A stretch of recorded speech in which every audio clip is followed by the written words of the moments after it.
Iran विरुद्धचं युद्ध थांबवलं. Donald Trump यांची मोठी घोषणा. युद्ध संपवण्यासाठीचा करार अंतिम टप्प्यात आल्याचंही वक्तव्य.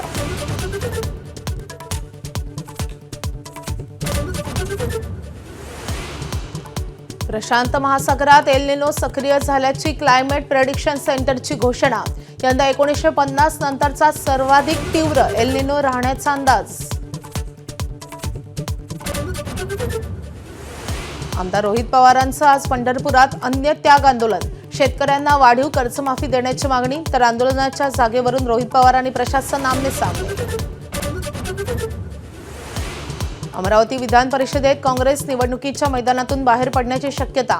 वंचित बहुजन आघाडीच्या उमेदवाराला पाठिंबा देण्याची चर्चा. तर हर्षजित देशमुख निवडणूक लढवण्यावर ठाम.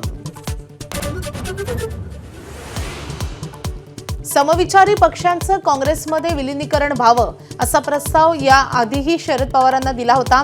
नाना पटोले यांचं युक्तिवाद. सध्या प्रक्रिया सुरू आहे आणि चर्चा मोठ्या प्रमाणात होते अशी माहिती. भोंदू अशोक खरातची पत्नी कल्पना खरात गेल्या 70 दिवसांपासून फरार. शिर्डीतील बेकायदेशीर जमीन खरेदी प्रकरणी गुन्हा दाखल. शोधासाठी पोलिसांची 2 विशेष पथकं. मुंबई विमानतळावर 12 कोटींचा गांजा जप्त.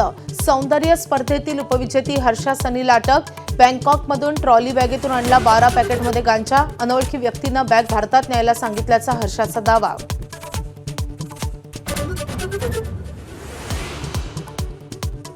अहमदाबादेत झालेल्या एअर इंडियाच्या अपघाताला 1 वर्ष पूर्ण.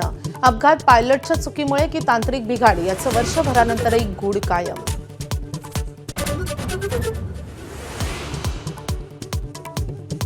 कोल्हापूरच्या अंबाबाईच्या मंदिरावर 1.5 किलोचा सोन्याचा कळस. गोव्याचे माजी मुख्यमंत्री प्रतापसिंह राणे यांच्याकडून कळस अर्पण. कळसाची 2.5 ते 3 कोटी रुपये किंमत. कोल्हापूरच्या विक्रम चव्हाण आणि साताऱ्याच्या अर्जुन जाधव या 2 जवानांचं पार्थिव आज मूळ गावी आणणार. उरीमधल्या स्फोटात दोन्ही जवानांना वीरमरण.